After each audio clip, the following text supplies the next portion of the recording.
Mike, if you want to start. Right. Okay.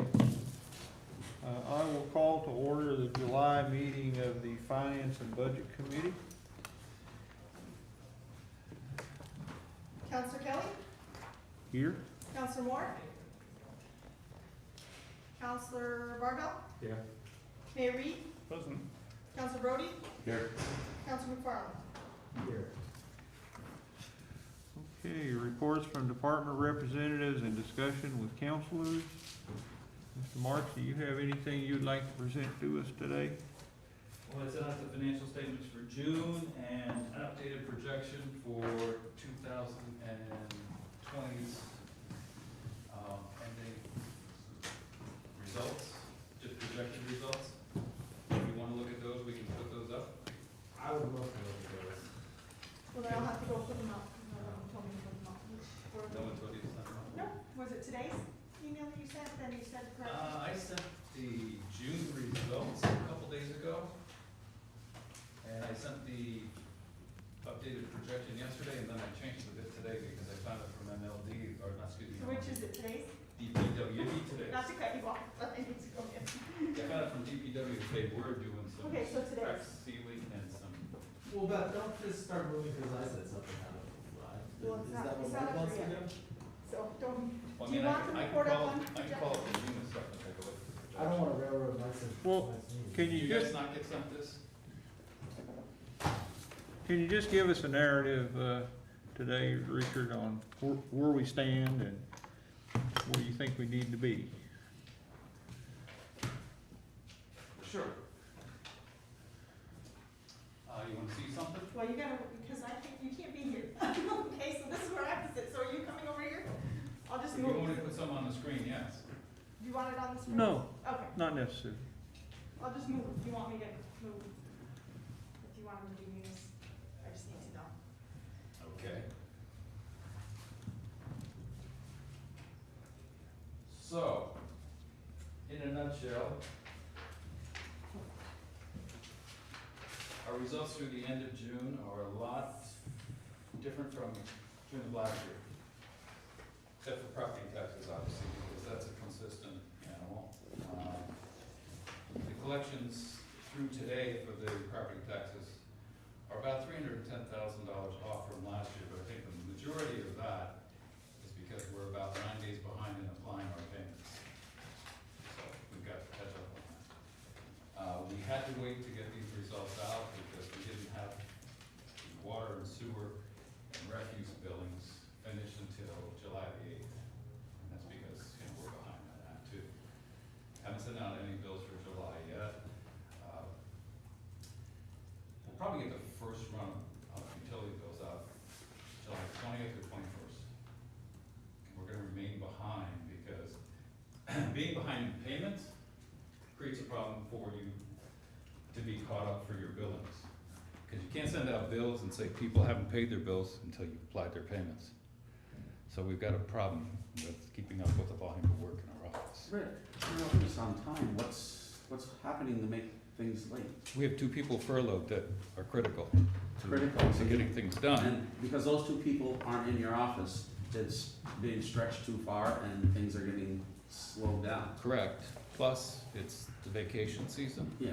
And since things have reopened, people are taking their vacations now. We have about 20 weeks vacation for the 7 people remaining in the office to be taken from now to the end of the year. And you know how many weeks are left in the year. Yeah. So we're gonna have a person out for vacation just about every week for the rest of the year, in addition to those 2 people that are furloughed. So So you're gonna be behind, we are right now.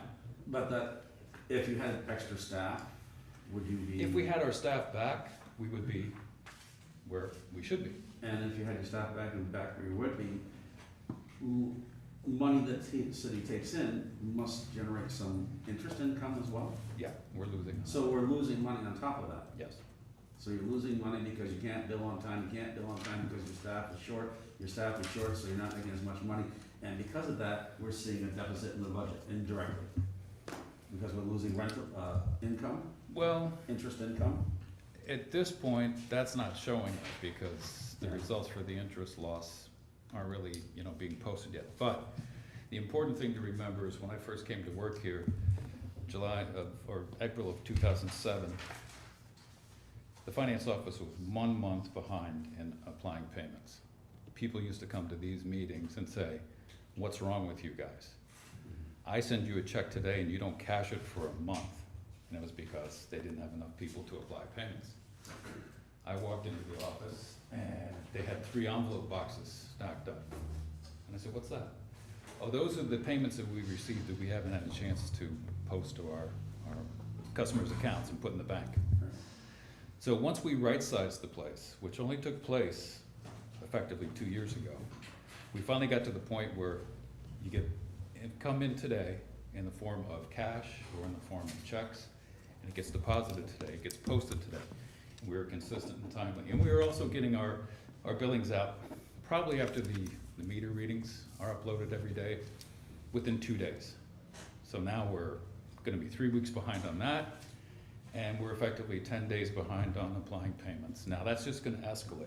And it's all because of shortage of staffing. Yeah, we have two people furloughed that are critical. So, and the budgeting numbers that I put together for next year considered 1 person down if we didn't have walk-in business. But June 15th, we had to reopen the customer service counter. So we're back to where business was normal. Nothing's changed for us. Nothing's changed at all. The big change was gonna happen because of the virus hasn't occurred. At the beginning of the virus, we had 407 people signed up for auto pay. Since then, 4 months later, we've had 80 more. So we're at 487. At that rate, we'll get the rest of the customer accounts established for auto pay within 49 years. And I don't think we can wait that long. So when NICEAG converted over, they all managed to do it in 6 months. Yep, gotta pay by auto pay. There's no more windows to drive up to. So you're gonna tell the customers for the city, you all have to get an email account and you all have to get a bank account. So are you, I'm sure you're not saying that the city of Plattsburgh residents are less sophisticated than every other NICEAG resident, NICEAG user across the state? Well, I don't know that NICEAG people don't pay by check. Well, some might mail it in, but I think your point was that we can't function well without doing business the same way we've always done it. Well, if you can close the customer counter like NICEAG did, just say, we're closed to walk-in business, sure, that'll help. But we were told June 15th that wasn't an option. I don't think it was quite like that, but I think No, I we're have an getting off email track. if you We're wanna see having it. a discussion on finances, and I think you're doing a presentation on the finance office. Well, it's part of the reporting, isn't it? If the Mayor Pro Tem wants us to pursue this angle, certainly. Not really, but we don't have anything else on our agenda, and we have roughly 15 minutes left, so. Yeah, I just want to bring your attention to the fact that, we're going critical with this, and it's gonna get worse. If it continues like this, we'll be as far behind by the end of the year as we were when I first started working there in 2007. We'll be a month behind in applying payments, and probably consistently 3 to 4 weeks behind in getting bills out. Why did you choose the 2 persons that you did, or did you, was that a union decision, or? The reason I traded in a deputy Chamberlain position, which was a management position that wasn't really involved in transaction production, for 2 clerical people is so that I can keep up with the transactions. So when you were asked to furlough employees, I wasn't asked. okay. No, the way, I wasn't asked. Okay, but someone made the decision that 2 of your employees were going to be furloughed, Right. correct? The way this started back on April the 2nd was I was asked, what would it take in your department to save 15% against your budget? And I wrote back, and if you guys want to see all the email correspondence, I have it. I wrote back and said I would have to lay off 2 people for an entire year to save 15% against our budget. Plus, we were gonna cut some costs here and there for some other processing. And we did those. But there would be no way we'd keep up with the volume of transactions that we have unless something dramatically changed, like close the office and everybody goes electronic. So, anyway, That was perceived to be, you can afford to lay off 2 people. It's like, that's not true. It wasn't true then, not true now. Okay. Thank you very much, Reese. So, anyway, that's critical. Now, as far as June results, obviously, we're way ahead of last year in spending. Just for instance, in the general fund, expenditures are 9.3 this year versus 9.8 last year, so $500,000 better in expenditures. Revenue's about the same. The only fund that's losing money this year, of course, is the rec complex. They're about $59,000 down. Parking lot is pretty consistent with last year. Water and sewer consistent with last year.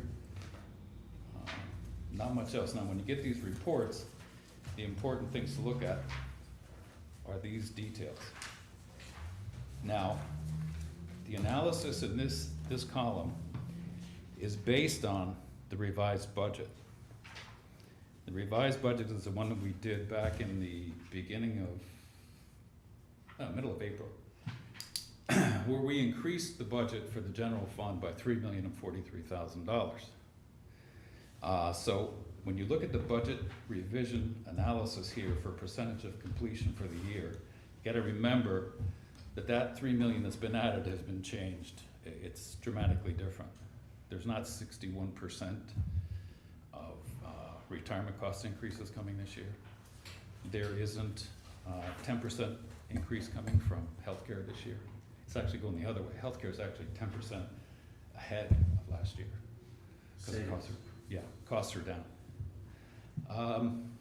We had actually put in, I think, 30% for AIM, but then we moved it down to 25%. But we moved sales tax up to be 31% less than 25. So anyway, there's some changes we still have to make to the budget this year to revise to the numbers that we agreed on.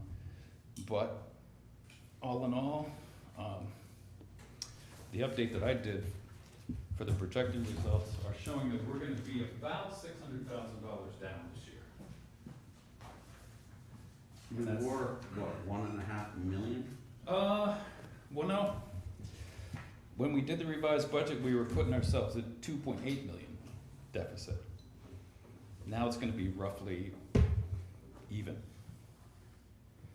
Break even? Wait, but you said down 600,000. Well, we had originally budgeted for $688,000 surplus. So it's, yeah. So, is that counting the people that furloughed and payroll expenses, or is That's that- based on the numbers as we have them right now and the current payrolls forecasted to the end of the year from right now. That means people not coming back from furlough? Correct. So if we don't bring anyone back from furlough, we're looking at break even. Based on the cost we have right now. And if we were to bring back people from furlough or layoffs, what would that be? I haven't looked at those numbers. So, I just updated the projections based on where we are. so we're doing a lot better than was projected, Yeah, a lot better. yeah. That's great news. That is great. Well, the good news is there's some revenues that have come in, some increases in revenues, and of course, the expense reductions are dramatic. And I think I've got the expenses projected for the rest of the year based on credible numbers. Had to change one today because I didn't think the striping and the crack ceiling was gonna go on, but they are doing that. However, I put 138,000 back in there, it's only gonna be about 70 from what Bissette said, so I'm gonna be a little bit high on that. So I sent this to Beth and the mayor yesterday and then adjusted it today, so that's available as well as the report for June. Okay, And that's an email from you? To the mayor. And that gets, I'll take it to everybody else. I don't know. I sent it to the mayor and Beth. So I don't know what happens from there. we get a copy. We do everyone. So, if everyone that's furloughed stays off, we're looking at a break even, that's not breaking into the fund balance at all. Right? The fund balance is what, 2.2 million? 2261, yeah. But that's still not completely final. I gotta go over the AUD questions from the state, and we also have to final the audit. We have to look at all of what has to be adjusted there. And what kind of revenues are, we've had property tax come in, but are we still waiting to see what AIM funding is We've got a So that's- 25% reduction forecasted for reduced AIM funding. That's what's forecasted. Right. When will we know what is actually coming in for reduced AIM funding and sales tax? September? September? Yeah. Sales taxes we'll know when they finish the next quarter. Right now, sales taxes we have booked are ahead of last year. Sales taxes through the end of May are only down 7% for Clinton County. Really? Through May, year to date.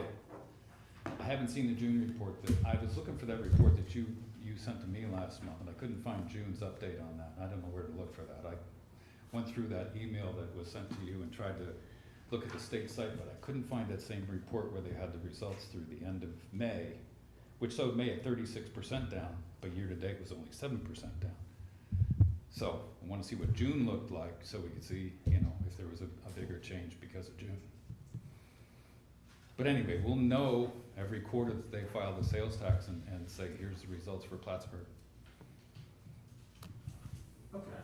And can we go back to something that Steve asked at the beginning, that kind of flew over my head a little bit? There was something about losing interest income? When the cash isn't in the bank, it's not earning interest. Oh, that's what we're talking about, Yeah. okay. And there could be, I don't know, maybe $300,000 in payments sitting downstairs. Cash gets put in the bank every day that we get cash. And of course, cash comes from people dropping it in the drop box or coming to the desk. That gets deposited every night. I do that. I drop by the bank and I hit it in the night deposit.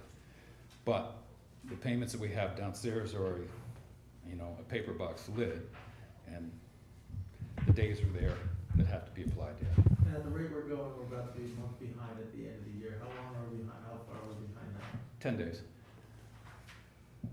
And that's just because you're short-staffed. When someone comes in and wants to do face-to-face work, it takes between 8 and 10 minutes to take care of it. I'm usually there for 15 to 30. Sometimes, that's true. But it takes about 8 to 10 minutes. That includes cleaning the workstation after every customer. Yes. So when you have a day where 20 people show up, it's 3.5 hours. Then you said something about we could close just people coming in, close the thing. Just shut the doors and say, we don't do walk-in business anymore. And that would save us a lot of time. On a day when you have 40 customers come in, it's a whole day's worth of work for one person. So they're not doing anything else but waiting on those customers. Question, how do you feel about that, Rich? Do you think it's better to have people come in and have the extra staff? Or are you saying, yeah, we could save the payroll and just close the doors? And how do you think your customers would feel about that? I don't know if the complaints would be there that, people want to come in and pay in person. I know there's some people that say, I have to pay in cash because I don't have a bank account. Yeah. And they don't want to drop their cash in the night drop box. Yeah. They say the city employees will steal their money. It's not true, but I mean, they could go get a Money order. money order for pennies and pay the bill that way. I see people wind up often at the post office with that. Sure. But I mean, we've got a lot of customers that are, we have 1,200 customers on HEAP, Heating, Electrical Assistance Program. They're living in assisted living, contract housing. You talk to them about, can you do auto pay? I don't have a bank account. How about getting e-bill? I don't even have a computer. It's like I get my money in cash and I want to pay you in cash. We have a lot of people that say, I don't want e-bills, I want a bill mailed to me because I do online banking and I send that to my bank. Of course, their bank then sends us a check. Their bank won't send it to our lockbox where it can be scanned and uploaded as an electronic transaction because they don't want to do it that way. They want to mail it to us based on, here's the bill, here's the address. So, if I'm correct in understanding what you're saying, we could solve some of our, staffing lows and keeping up with the staffing woes and keeping up with the work if we were to close the desk, but that would cause a corresponding, inconvenience for a Well, lot of people would get used to it, like the mayor said, NICEAG did it at one point. They said, we're closing the doors, there's no more place to pay in person. However, they have places all over town where you can pay in person. Wait, NICEAG does. so, I thought you just said that they can't pay in person, like, Not at NICEAG. not at NICEAG, but they have other places. Okay. Right. That's correct. We need to move on, Okay. so if you can wrap up. Sure. I want to review these numbers again, and I'd like to, get more information from the department heads and ask them about the projections, because they didn't provide projections when they did their budget. Pretty much, they ignore that part. So I want to make sure that we have good information about forecasting where we're gonna be, because I looked at this all day yesterday, and I looked at every account yesterday, and I analyzed where we were, and analyzed how much we need to spend every time, a payroll's done, every time the bill run's done. And these are the numbers I'm getting. So I wanna verify that we're gonna be pretty much break even, and not 2.8 million on the whole. That's unbelievably great news. Well, with all the people that are furloughed and the depressed level of spending that's going on right now, that went on for April, May, and June, it makes sense that it is. But are things gonna ramp up? I don't know what the plans are to spend more money on whatever we're looking to do. I found out about the crack ceiling and the striping. I didn't think they were gonna do striping. I drove home last night, it's like, wow, the streets are striped already, I better put that back in the numbers. And I confirmed with Mike today that they were doing it, and he said, yeah, we'll be about 60,000 on that. But they had budgeted 138. So I put the 138 back in, probably have to adjust some back out. So last week it was discussed, I think last week was the infrastructure meeting, unless I'm confused. And it was brought up, it was mentioned that some of the people that were furloughed have already been brought back, at least at DPW. Yeah, 13 of them. Well, not all at DPW, 3 for MLD, 2 for water pollution control. One that was laid off was actually brought back too. At DPW or water pollution? DPW. Okay. And so with those people being back, those aren't figured into your numbers, or are those figured into your? I believe they made the first payroll in July, and those numbers were what I was doing, so they would be in the forecast, but I wanna confirm that. It's a good question. And Very I good think question. more people are gonna be coming back from furloughs. My understanding is the library set to open on August 3rd. This is just general fund. Okay, so, Library's not part of it. so that doesn't take into effect MLD or library? This is just general fund, that's right. Okay. So I gotta make sure those guys and girls that are coming back are in these numbers for the projections, because I'm looking at the current payroll levels that we generate every 2 weeks, and I'm saying, okay, extend that out 13 more periods, and that's the end of the year. And if that's the level it's gonna be, there's your number. Now, how many people are still furloughed that haven't been brought back, you know? 10?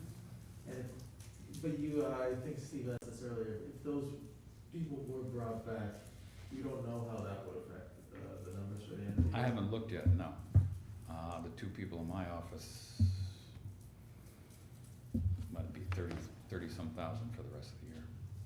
So if you brought back the 2 people in your office and no one else, let's say for this hypothetical, but we'd be at a negative 30,000 for the year, okay? Yep, Okay. yep. May we move on now, please? Sure. Thank you very All much, right. Richard, Thanks, Rick. appreciate that. You're welcome. With the few minutes we have left here, I'd just like to move the agenda items brought forward today to the regular meeting. Can I have a motion to do that, please? Motion by Councilor Moore, I'll second it. And all in favor? I think you usually do roll call though. Do we need to do a roll call? Okay, Counselor Kelly? yes. Counselor Moore? Yes. Mayor Reed? Yes. Any old business? Any? I have old business. Did Okay. we send the county a letter yet telling them that we are protesting the reassessment of property taxes for businesses in downtown Plattsburgh yet? You brought that up, and I just responded last week, is that we told them, we didn't send them an I official wanna letter. send them a letter. I wanna be read right in the middle of the council chambers with the county clerk and let them all know that they're the ones that are responsible. Hit them over the head.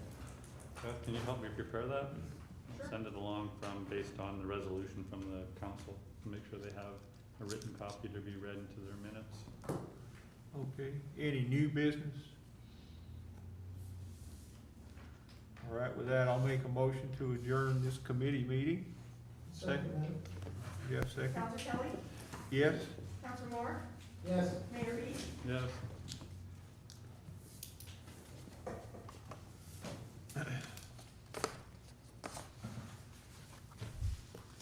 Now let's begin the work session, then this will give us an opportunity to discuss in greater length any of the items on the agenda tonight.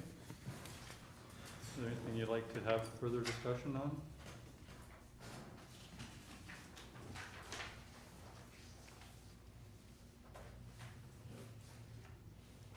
Yes, this item about closing the Broad Street parking lot, how will the public be notified about that?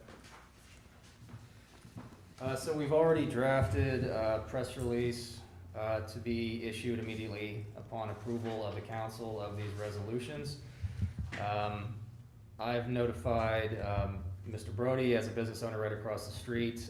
We will put copies of that press release on the doors of all the adjacent businesses. We'll also put flyers on any cars that remain in the Durkee Street parking, not the Durkee Street, the Broad Street parking lot as of tomorrow, so people have more than enough notice to move their cars. And if anything remains on Monday morning, we'll do our best to notify those drivers before towing their vehicles. When is the Arnold obviously you don't need something to close down because there's not a lot, but, is that being done around the same time, before, after? Starts on the same day, on Monday. A question about the Broad Street parking lot. Mhm. Are they gonna go right up to the land barrier, or are they gonna go back a little bit from that? Or where are they gonna cut the driveway off, sort of the road off? I would have to take a closer look at the plans, but it's all the way to the end of the lot. They are resurfacing the entire parking lot. Does that include that section of Durkee Street, or just? No, they're not resurfacing that section of Durkee Street. They are affixing some minor pavement markings for like bike lanes, but beyond that, there's not any physical work being done on Durkee Street. I would imagine some signs will go up to, Yes, and our contractor will take care of all that. okay. Yep. Okay, very good. Anything else? Thank you. Any other items you'd like to have further discussion on? Oh, and by the way, I sent you just one more sentence for that press release, by email. Okay. Thank you. Any other items you'd like to have further discussion on? Could you offer your various committee reports tonight, beginning with governance strategy and city operations? We don't really have anything to add. Okay, city infrastructure, Councilor Moore? Well, just that, Ben's doing the striking as, already come up. And that's all I have at this time. Finance and budget, Councilor Kelly? We just had our meeting, Mayor.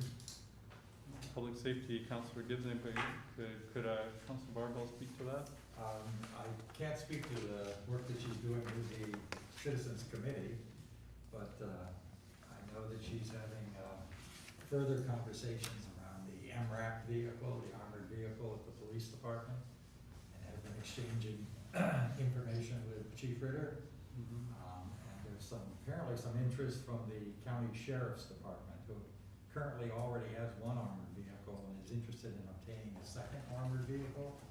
And there may be some potential to work some deal with them to assist. We cannot dispose of it ourselves. It has to go through a federal organization that brought the vehicle to Plattsburgh. So the chief is working on that. But what we will be doing is removing an armored vehicle from the city police department in Plattsburgh. Thank you, and, Plattsburgh Public Library, Councilor McFarland? Yes, the library began taking requests for lobby pickup of materials and tax forms July 1st.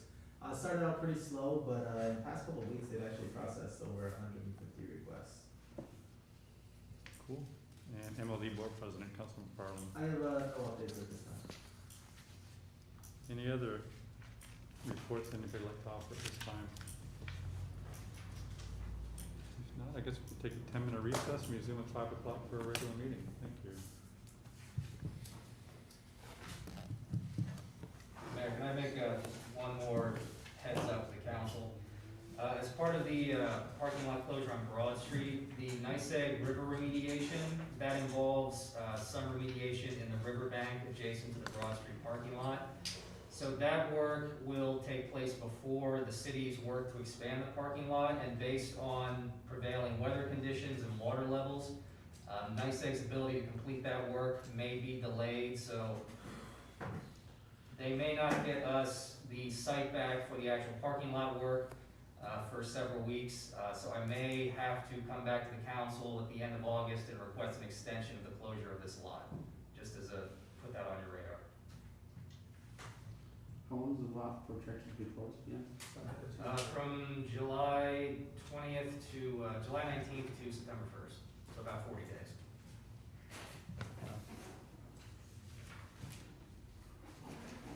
It's actually pretty fast work. Of course, the question becomes, will the NYSEG get their part done? Yeah.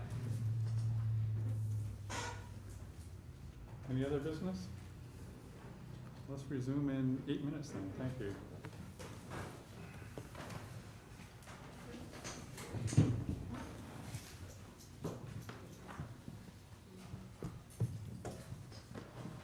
Pine, Marion, Albany Street. This must be the newest one, huh? Yeah. I have one of these, I got it from the city. Yeah. Say I- Brody on it? No, it says, Bridge Street, or Pond Street, and I have my old mailbox. McFarland, did When you they sign changed yours? the post office box. They're just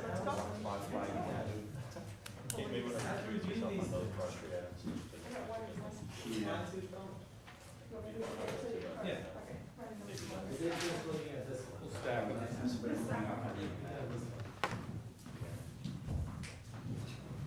I think we just have to, you guys have a question. Yeah, Hmm? see that? Here, City Farm or something. Back up here too. Yeah. Yeah, that's the June report, but then this one's the Right here. Yeah, put that on sheriff's business. I don't know if anybody got that information, but like I said, it's not sure. Get back tomorrow. Yeah.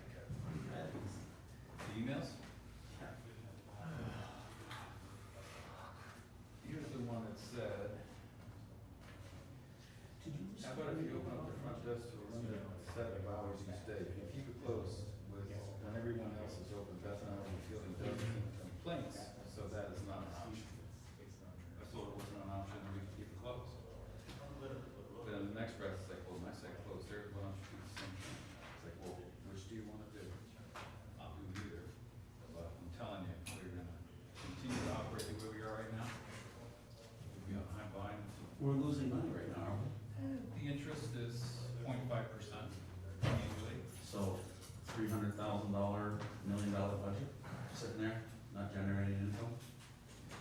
Yeah, but, you know, for 10 days, Is that all it sits in there for? well, it's sitting right now for 10 days, because we get on the back. So let's say it's $300,000 times, $150. it's 1,500 a year divided by 365 times 10. 41 bucks. So it's not a huge interest loss. Still lost. I mean, it's still a loss. Sure.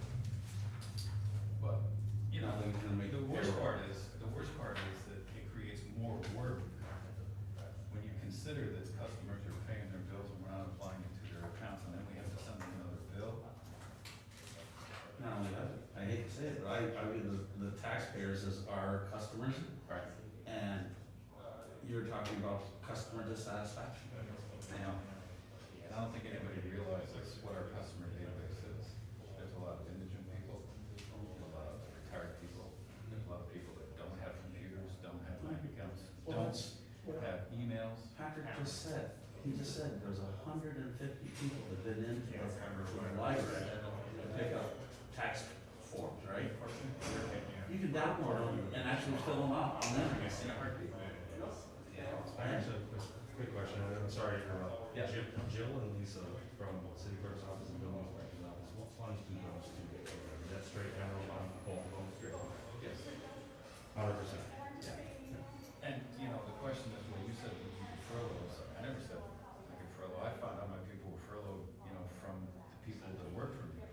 You were The morning correct. after Jason told them on Thursday night, April 23rd, Okay. well, guess who's getting furloughed, you're running medicine. I didn't find out until the next day. I didn't find out till the That's the first I ever heard of it. So, this meeting is where I found out. I didn't know ahead of time at all, not one inkling that that was happening. so anyway. Imagine my phone that night. It almost exploded on its own.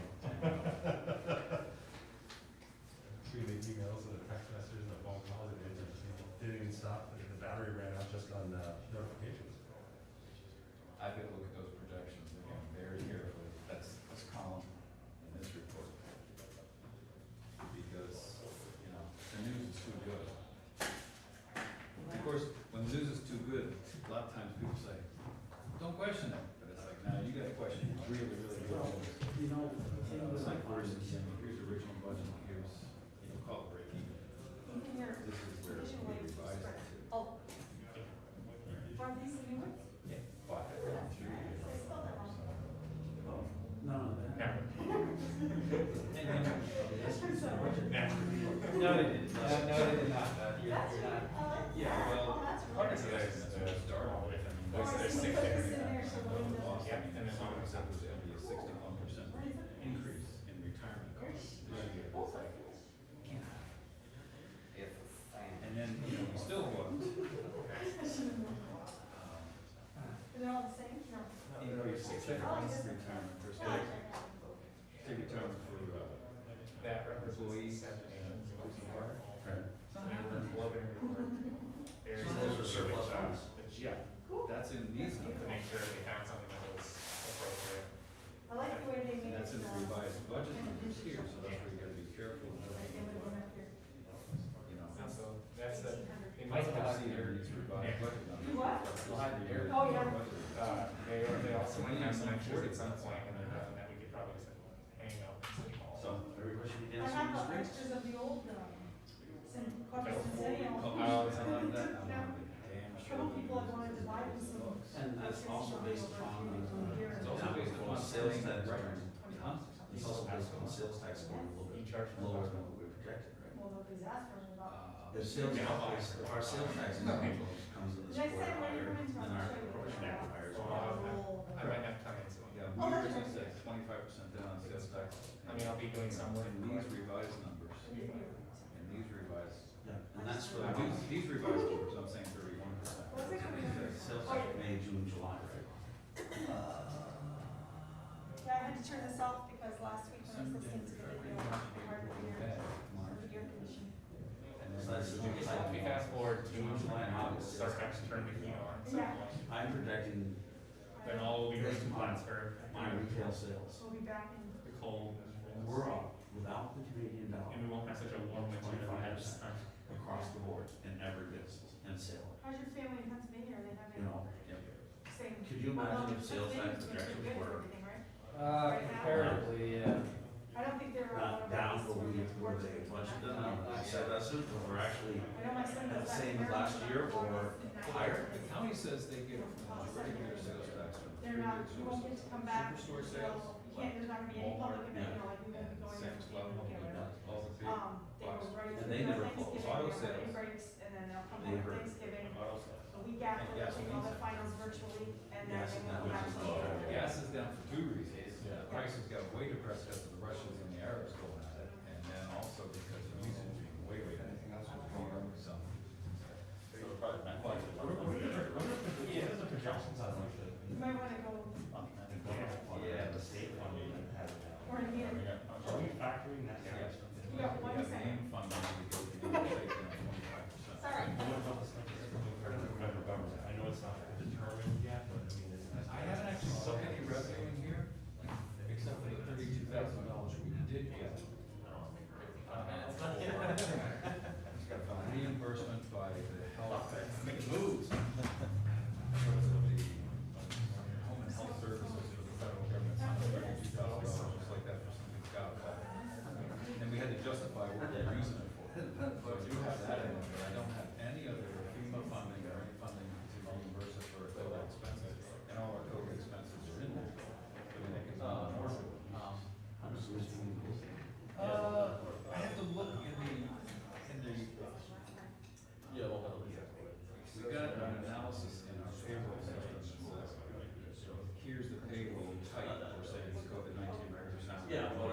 right now I got PPP, so I'm, I actually opened a separate checking account. All my PPP funds and my, bridge loan money is all in one checking account, and I label everything, so I have a complete total record of it all. Right. And, everybody's gonna keep an individual listing, cleaning supplies and masks and that kind of stuff, so we'll have those pieces of information. The payroll's big, though, but the fire department's Which is fine. So I know this is hard for you. over everything. I could help it, it's because we're using it. So it's not that way, makes sense. Well, I mean, it's gonna look tough to put on regular something that says, like, $500,000 Yeah. for your payroll.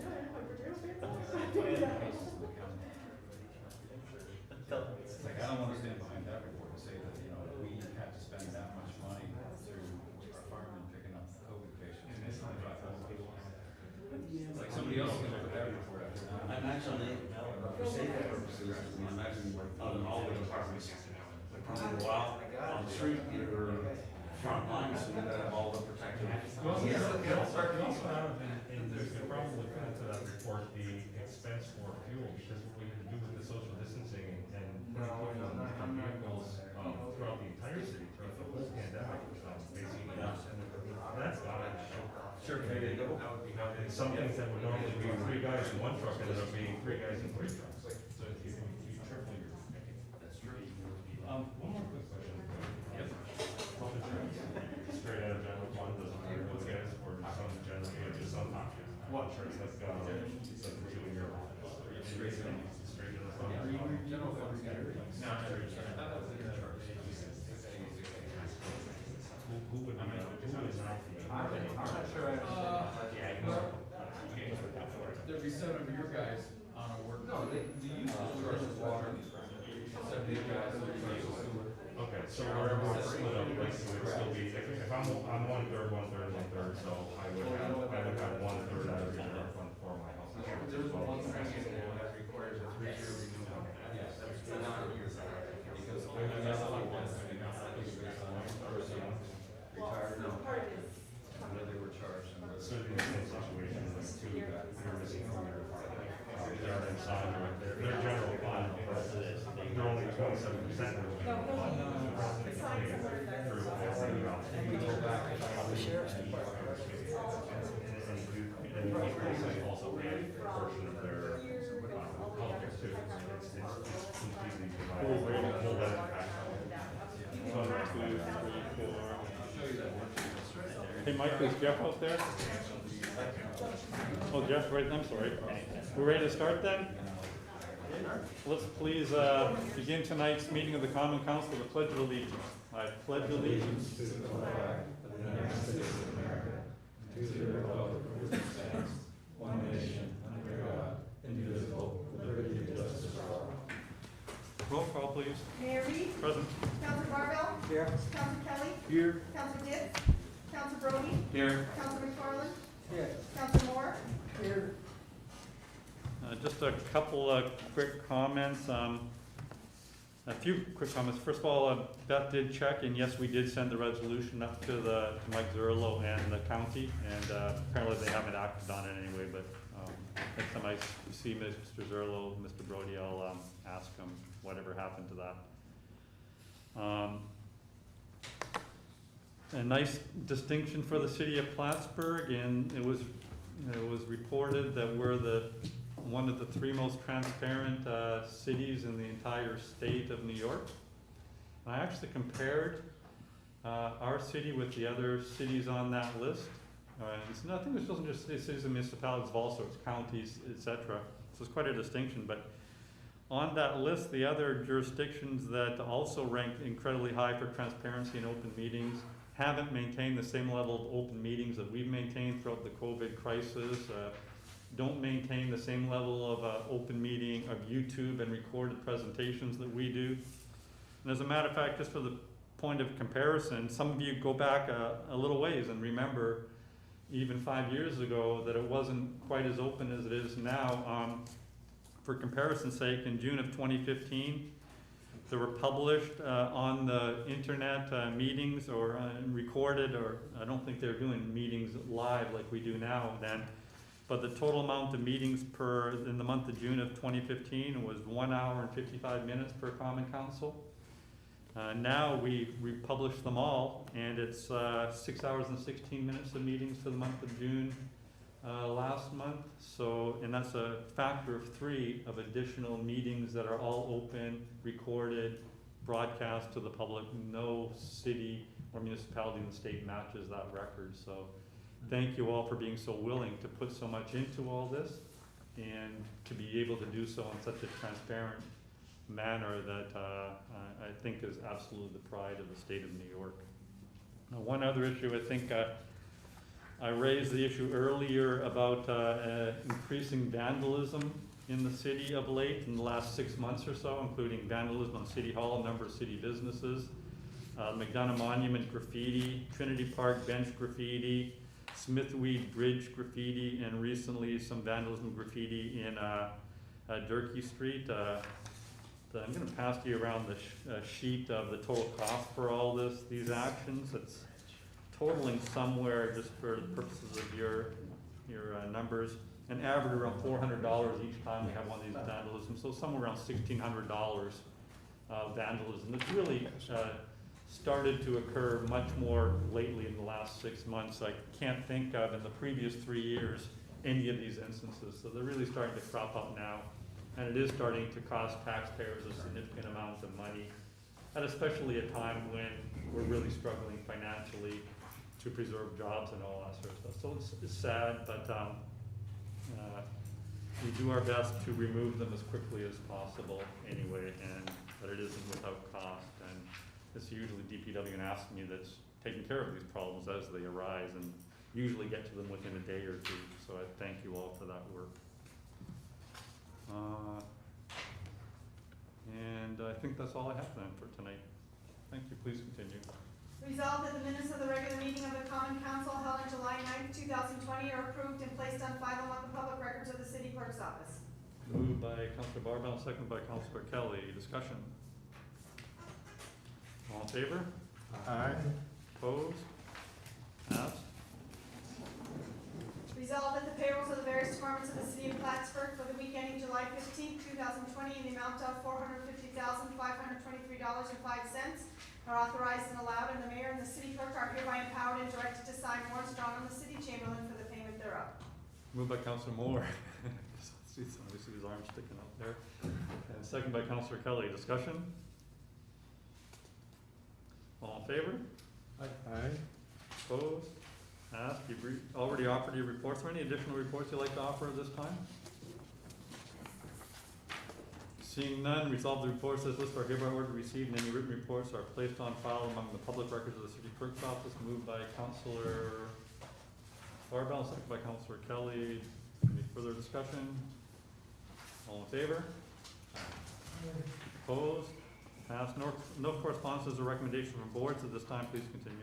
Resolved that the bills audited by the Common Council for the week ending July 17th, 2020 in the amount of $707,579.21 are authorized and allowed, and the mayor and the city clerk are hereby authorized and directed to sign warrants drawn on the City Chamberlain for the payment thereof.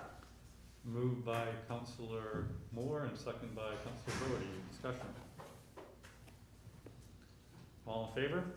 Aye. Opposed? Passed. Are there any individuals like to please address the council on any items on the agenda tonight? There will be another public comment period right at the end of the meeting for general comments. Seeing none, please continue. Resolved in accordance with the request, therefore, the Common Council approves Luck Brothers, Inc. to close the Broad Street parking lot from Sunday, July 19th, 2020 through Tuesday, September 1st, 2020 to complete improvements related to the city's downtown revitalization initiative. Moved by Councilor Barbell, second by Councilor Kelly. Discussion. Roll call?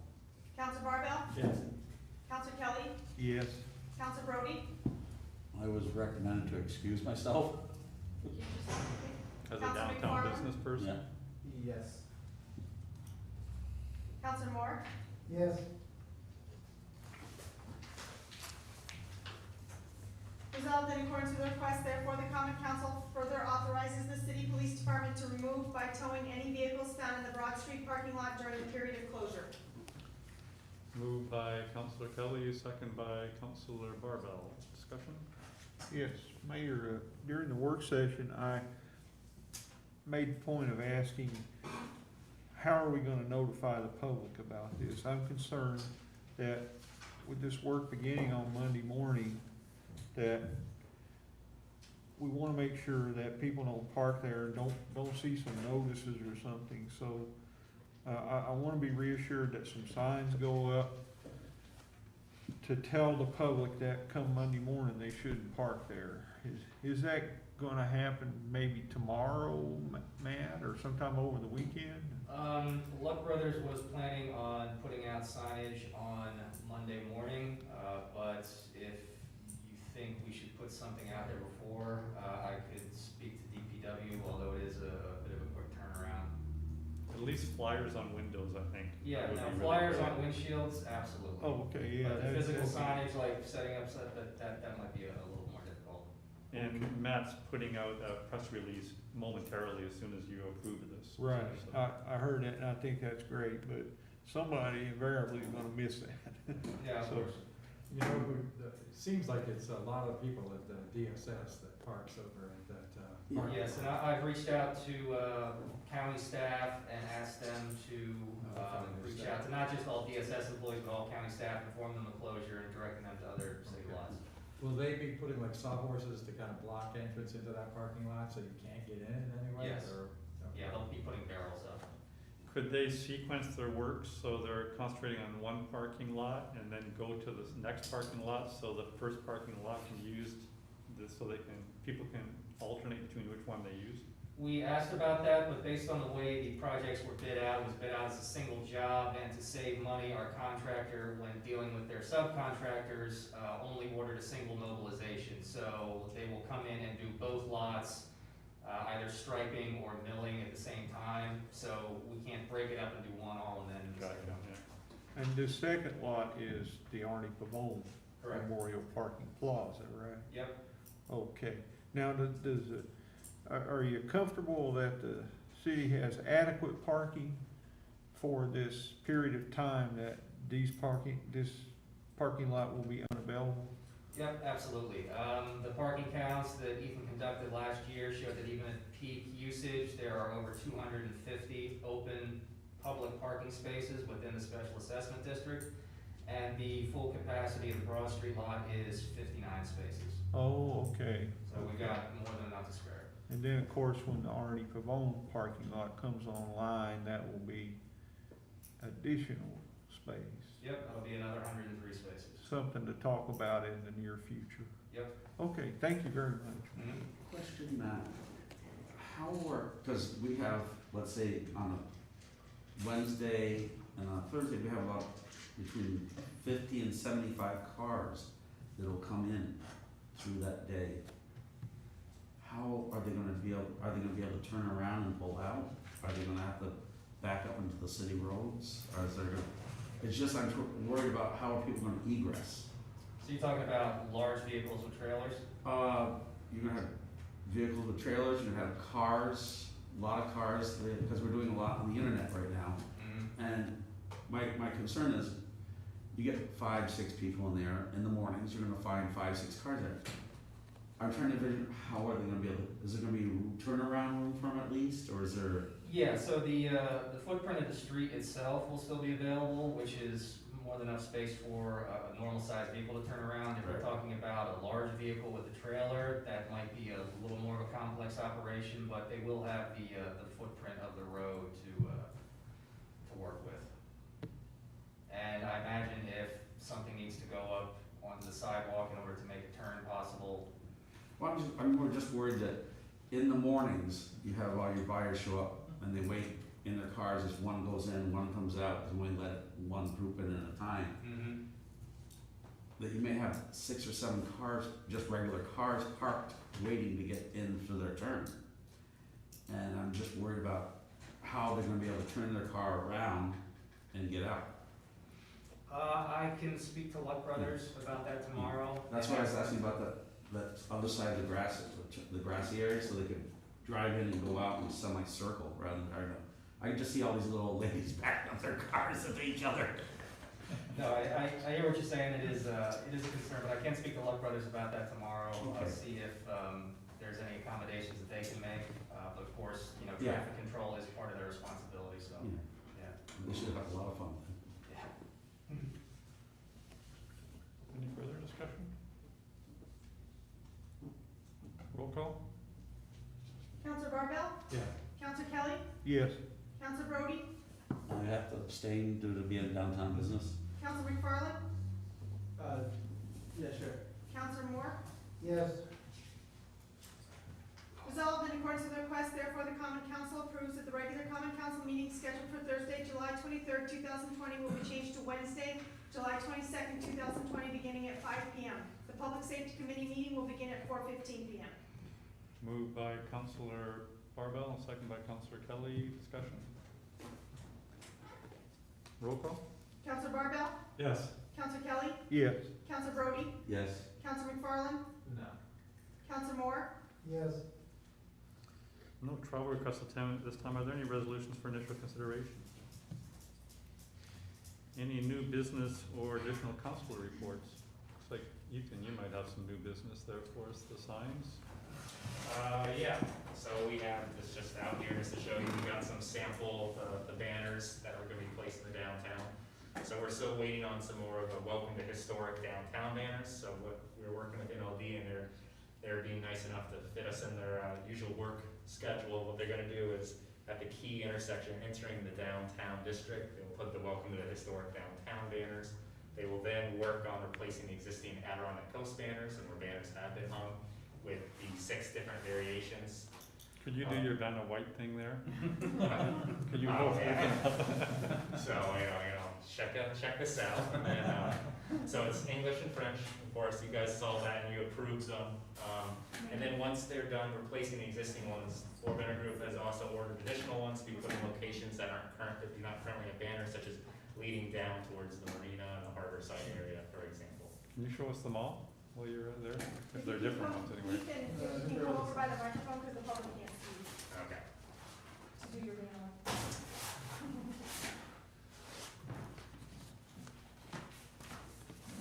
And what kind of frequency will they be on the poles? So we're working with MLD because they also have some issues because in the wintertime, they place up the holiday decorations, so they don't want to disturb that routine. That's if something in the future, the council wants to change how they structure those, then we can move forward that way.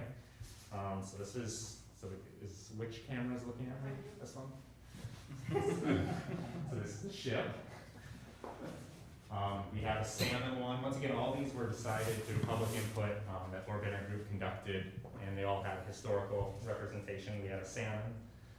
If you know the Clinton County, salmon has played an important role in the history of Clinton County. It's actually on the seal for Clinton County. And the reason is, Saranac River at one time, before it was all dammed up, was so rich with salmon that the saying was that you could actually walk across the river during spawning season just through the thickness of the salmon. This used to be one of the most significant salmon routes in the country until the Imperial Dam and others went up. We have McDonough, you might recognize this. This is actually an interpretation of the mural we actually have in City Hall. We have the McDonough Monument, of course, one of the key landmarks for Plattsburgh.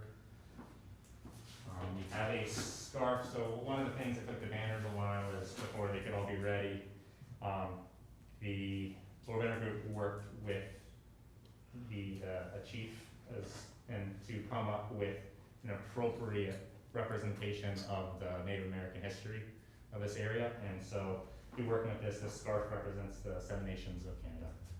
So that was done in conjunction with the First Nations, the American Indian Yeah. people?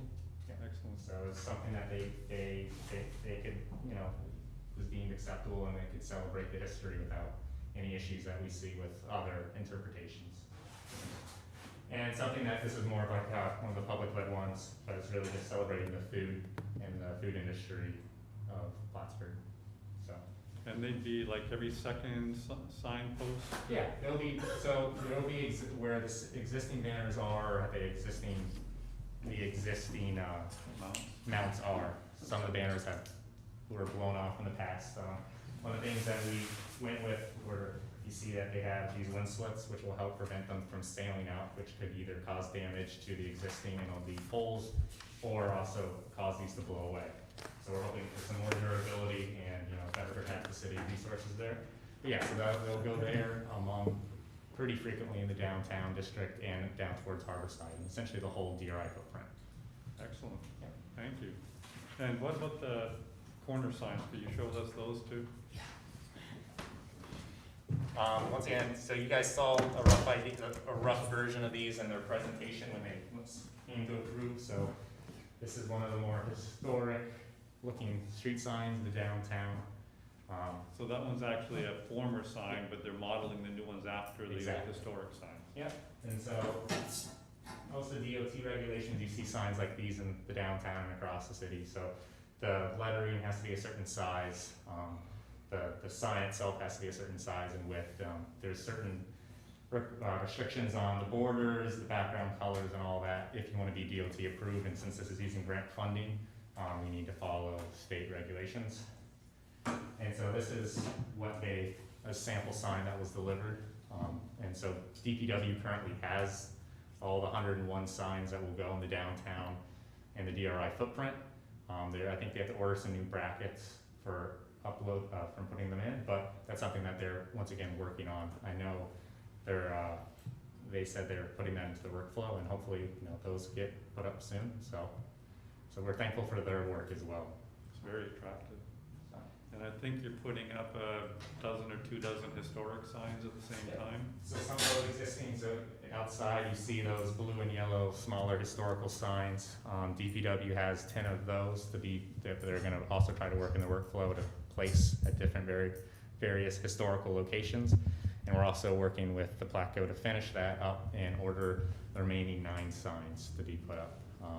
Those will be working with a interactive map that Orbiter Group is forming for the downtown, the DRI district, which is gonna have, trails, the murals, these historical locations, and, restaurants, retail, all the different services to kind of help promote, and give visitors kind of a better tool than just Google.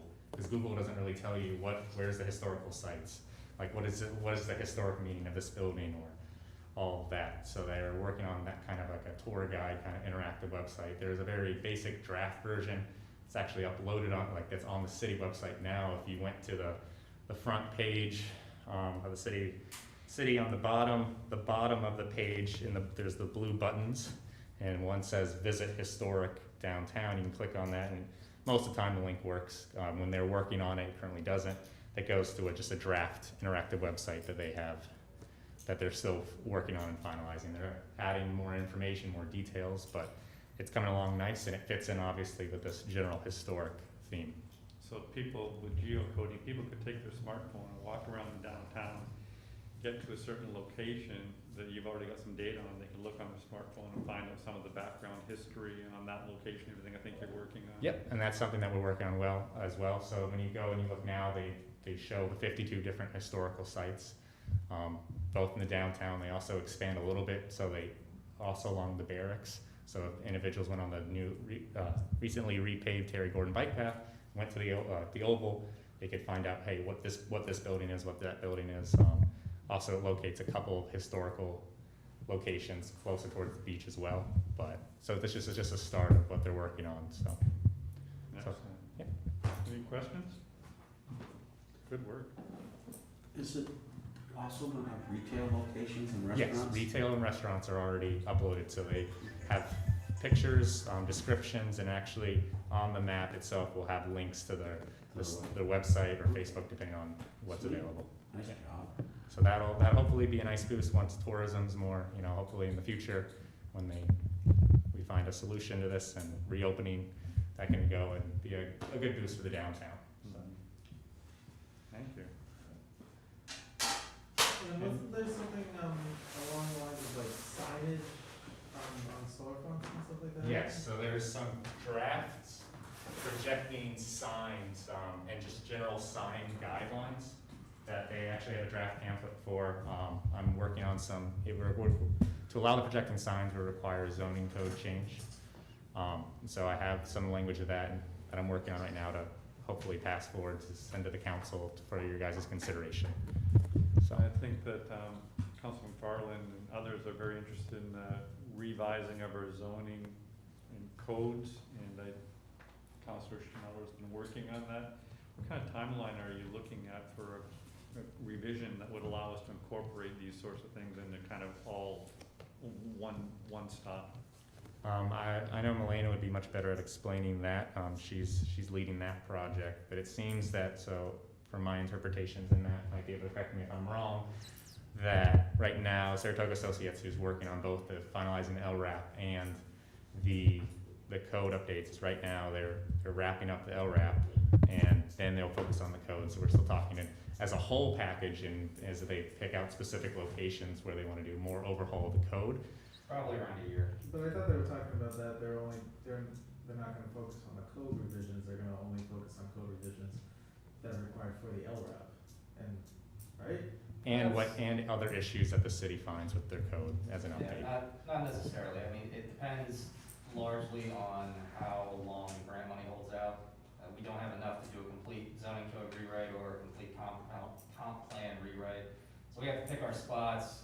Certainly, the updates are gonna focus on things that are needed to affect completion of a lot of the LRAP projects, but we do think there's gonna be, some money left over to touch on some of the other areas of the code that could do with some work. And so the question would be if the city would, if council would rather consider this projecting sign code changes separate, or just wait as a whole package with the Saratoga Associates work. So that's something that we could have further discussions with the mayor about, and then obviously the council when it gets brought up. Any further questions? Thank you, nice presentation. Any other new business or council reports? Oh, yes, speaking of Elena, there was she brought up the facts of the city hall bike lanes being closed off to barriers. And my understanding is that, it may not have been approved by anyone, she was having, problems with it, so I'm wondering, where we are with that. And if it wasn't approved, maybe we should move the barriers back to out of the bike lane. The other thing, I wanted to bring up was I made that resolution, to allow the mayor's office to obviously make, changes to add parking spots and to do the bike lanes if that's what you thought. But there's no sunset provision on that, and I'm wondering, we must be in phase 4 now, is that correct? Yeah.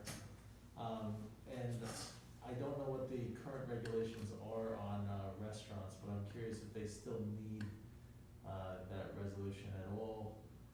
Should we keep it in for a little bit? Should we get rid of it, or should we put a sunset provision on that resolution? There was something from the chamber, there are some new regulations regarding bars and restaurants, but I don't think it was a significant relaxation of anything.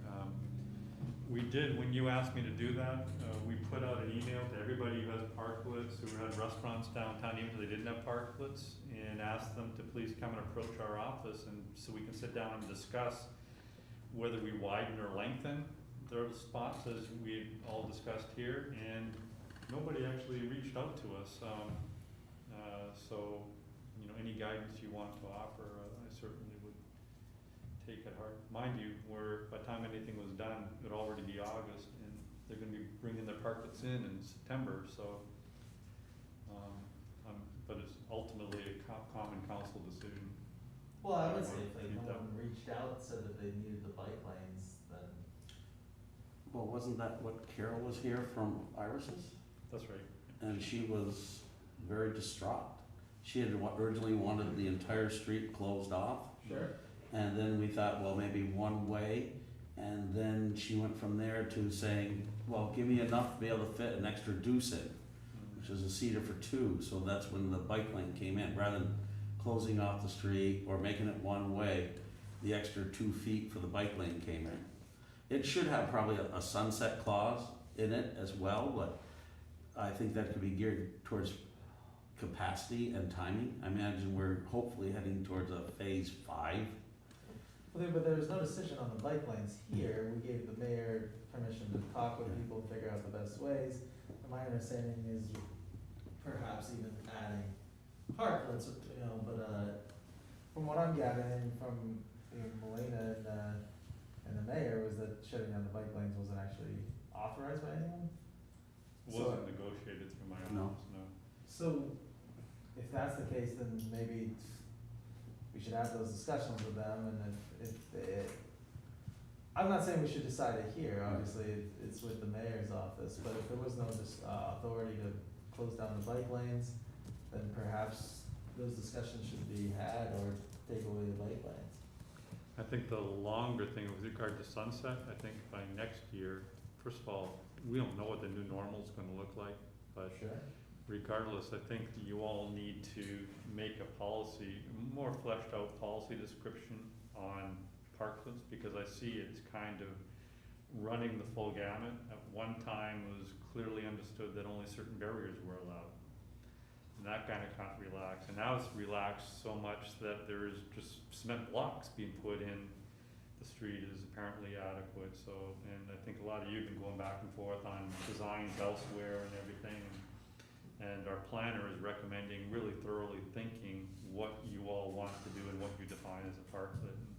And just once and for all deal with this issue, because the new normal is one thing, but also parklets aren't going away. There's gonna be continual interest in it every year for legitimate reasons.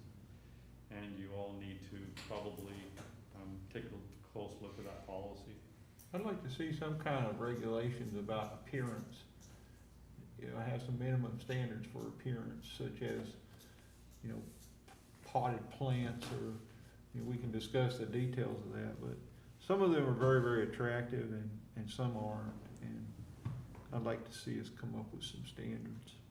I agree, and I think our planners also, and others are concerned about the safety aspect too. Some of them are quite safe and some of them aren't so much, so. Yes. Well, yeah, I guess what I'm saying is I'd like our planner to go over those kinds of things, so clearly she has some opinions on them, and perhaps make some changes. Yeah. We also got some feedback from our insurance carrier about the process that we're following, and they were concerned about once you have established bike lanes, if you then block those, do you have proper signage to regulate the traffic in the bike lanes or around the obstacle? I don't think we put signs up anywhere, so they're very concerned about that. So I would say, take the barriers out of the bike lanes, and then if the restaurants wanna come talk to you, you still have the authority To spread them out. to make those, to make Laterally. whatever decisions are best for the circumstances brought forth. Not every individual business or thing, I don't want every business coming into the council to make those decisions, we gave you that permission. So I would say take the barriers out of the bike lanes, and then have those conversations with the restaurants. And if you decide it best for the bike lanes and with the insurance carriers and stuff like that, then you have the authority to make those decisions. But if you think it best for the parking, to give more parking spots or something like that, then that's what I would say. Their other main concern was, are the barriers strong enough, heavy enough to withstand a 30-mile-an-hour impact? Because the streets are 30 miles an hour, speed limit, so 30 to 35.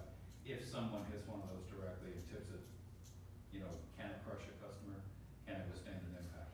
Yeah. So that was their two main concerns, and I think I forwarded that to you too, Dean, and you, the mayor, when I got the response on that last week. And BBW brought up that concern specifically with part of closing off streets and stuff like that. Can we make lanes? Because Yeah. Steve had a great idea when I heard it, of like, why don't we make one lane? But the barriers then need to be pretty adequate for that. And if there's an insurance issue, then that should certainly be addressed.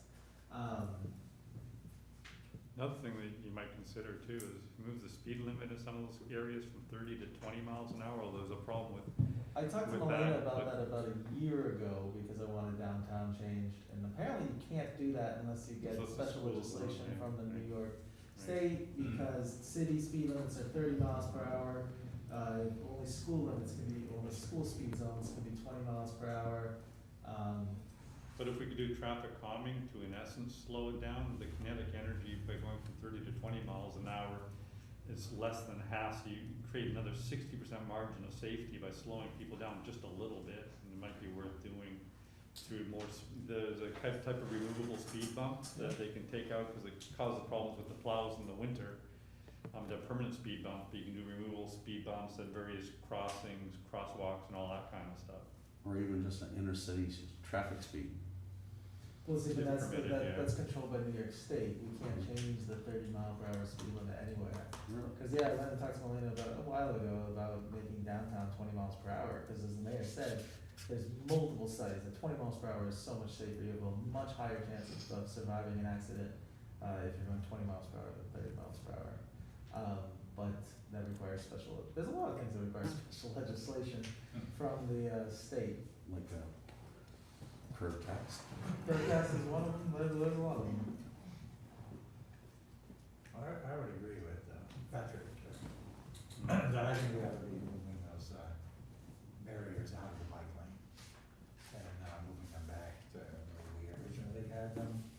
And I just think it's the safety issue that, I saw the memo that you sent and from the insurance company. And I think it's a legitimate concern that all of a sudden you come to a spot and you may have to move out and there's traffic there. I think it's a real safety issue, and I would be in favor of notifying the restaurants that have them in the bike lane that we're going to be moving them back to the original position that we had them last year. But it'll permit them, presumably, to extend laterally. Right, rather than- and I agree that they'll be able to come in and look at expanding that way. But I'm hearing that you're instructing me to do so. And I would appreciate you contacting the restaurants, let them know about it, and that, I assume, I don't know, I don't want to assume that everybody on the council agrees with, removing them from the bike lane. So, you want a resolution, I'll make a resolution, or let Patrick do it since he brought this up, to remove the, I don't think a resolution is required. He has the authority to do it. okay, then great. I would say go ahead. Okay, well, Beth and I will get that conversation going. I think it actually only affects a couple of restaurants. So. Yeah. If those restaurants want to speak to you and speak to Melina about other options, or if Melina has some concern, I know she has some concerns about that, and if they can alleviate her concerns, then by all means, do it again if that's what everyone decides is best, but. Yeah, the cost of DPW. There'll be a cost to do that. There will be. Yeah. There incurs that. Okay, Who's going to incur that cost? thanks. Mayor, just briefly, Melina is out on vacation until next Friday, I believe, Okay. so. Any other new business or council reports? Any closing comments from the public on any issue? Good evening, everybody. Just a little, most of you don't know me. My name's Jason Keable. I'm a 20-year employee for the city of Plattsburgh. I'm also the AFSCME union president. I'm here tonight basically to express my concern about the laid off and the furloughed employees that we still have. We fully understand the hardships that everybody's facing during difficult times, and I just want to let you know that the potential employee cuts that are on the table in the future here, obviously it hasn't been discussed yet, we feel are going to be more detrimental than helpful to the city. I currently have 7 employees that are furloughed at the moment. I have 1 in the city clerk's office. I have 2, which Rich talked about earlier, in the finance department. I have another in the building inspector's office. I have 2 at DPW, and I have 1 at police department. I'm just gonna give you a quick rundown because there's a couple of them I'm still trying to figure out exactly why they're furloughed and not back yet. I'm gonna start with the 2 at DPW. Connor Filion is, he's a drafts person at DPW, and his pay is basically split between the water and sewer department to include his benefits. So he's not coming out of the general fund.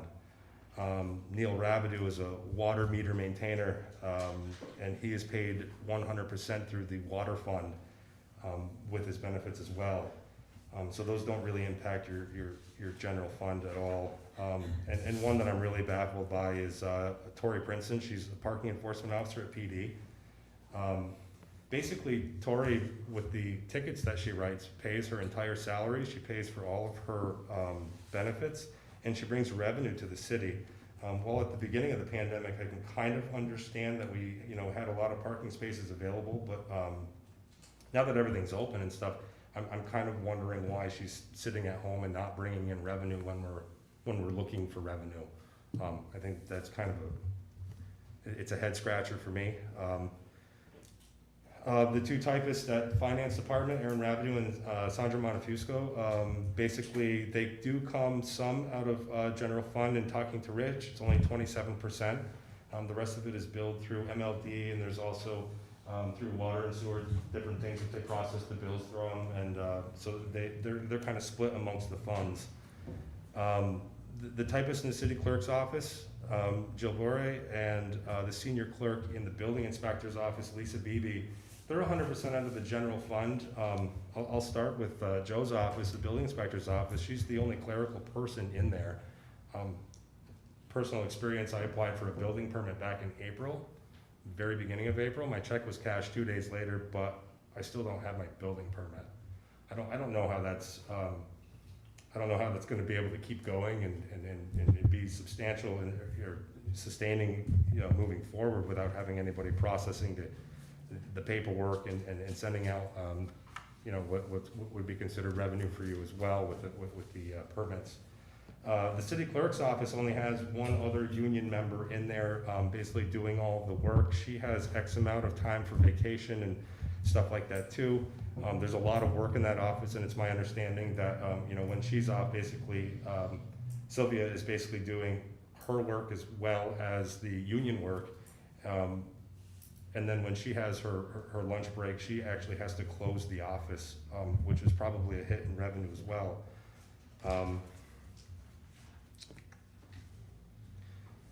My last point really is going to just be, DPW's been covering a lot of other work as far as the rec department's been closed. We're now maintaining the ball fields now that some of that sort of stuff has been open for baseball and soccer. DPW is covering that work, which means we are putting aside some of the other work that we have to do to include mowing. We have 3 people right now that are mowing 550 acres of city property. Actually, I believe it's more than that. They're not really doing any trimming. They're not really able to do the meticulous portions of maintaining the parks and that sort of stuff. Normally we have 6 to 8. While a lot of those are, I'll say we usually get laborers that are temporaries for the summer. I've been asked multiple times for laborers to come in on a temporary basis to do mowing. Unfortunately, that is kind of against the rules, and I can't allow that because we still have 3 laborers that are on a permanent layoff.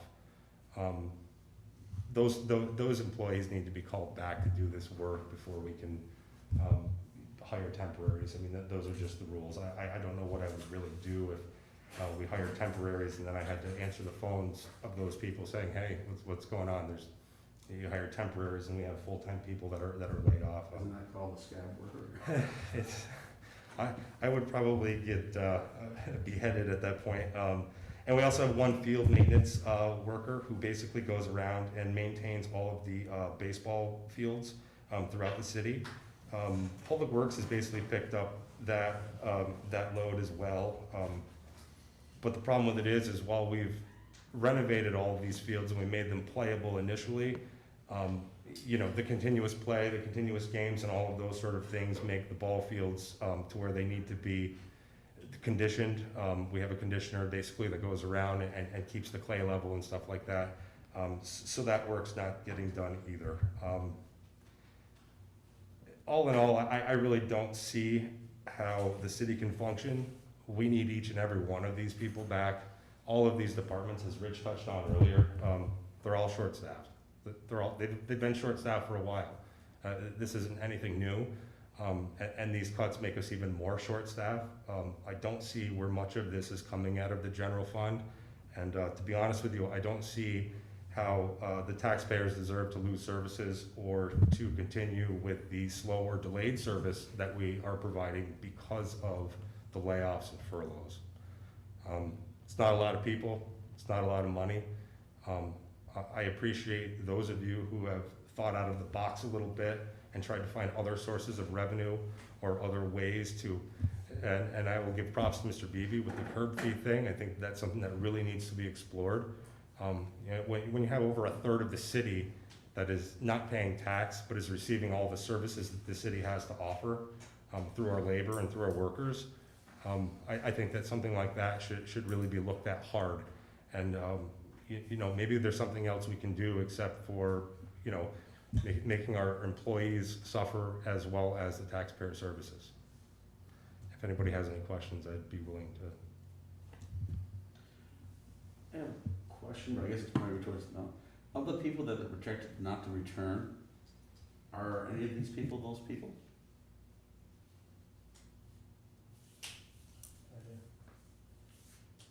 I mean, if we're trying to save the general fund money, it doesn't do any good to let somebody go that's, if I understood right, you said that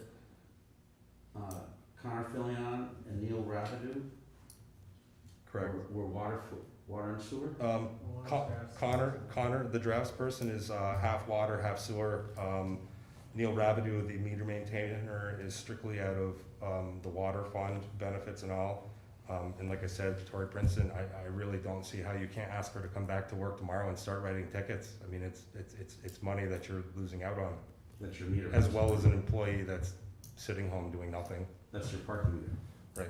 She's also a code enforcement officer now for code violations, I believe. So it would be silly, I'm just trying to find out if those names are tentatively on the budget or somewhere that shouldn't be, maybe not employed, or are not asked to return, but if their money for their pay is coming out of water and sewer or other departments and doesn't affect the general fund, then how can we project the general fund debt? Or we think that we're gonna reduce our debt by furloughing those people? It doesn't make any sense because they are from different departments in the general fund, is that correct? Correct.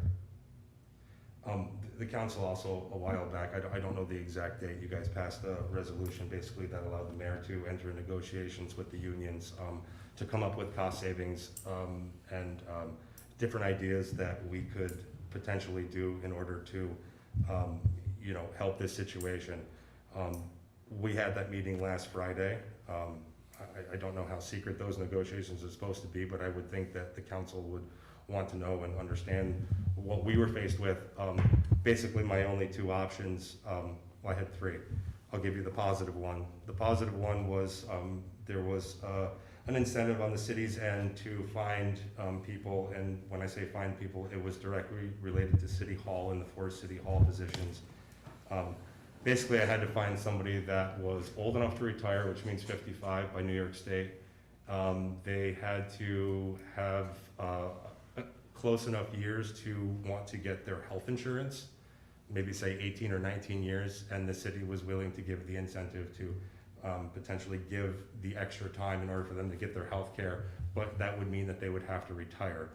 Also meaning that depending on how many years, it would obviously have to be less than 20, they would be taking the ding on their overall retirement benefit. I didn't have anybody that was even close to that. My only other two options were every employee across the city contract was gonna have to take a furlough day every pay period, which is, our pay periods are bi-weekly, so that projects to be a 10% pay cut. And the other option was a 10% pay cut across the board for everybody in the union, and that would last until the end of 2021, according to the city's labor attorney. Our union hasn't had a contract in 2 years. We haven't had a 10% raise over the last 10 to 11 years with our contract negotiations. We are the least, and not to point the fingers at other unions, because this has nothing to do with it, but we are the least paid amongst the union. should have been a fireman, should have been a cop, should have been an MLD worker, whatever, you could say that, and that's fine. But I simply don't have the people that can afford that type of pay cut or that type of situation in their life. It would mean putting houses up for sale or potentially not providing for their families. So none of those are options for my group, unfortunately. It's pretty much all I got.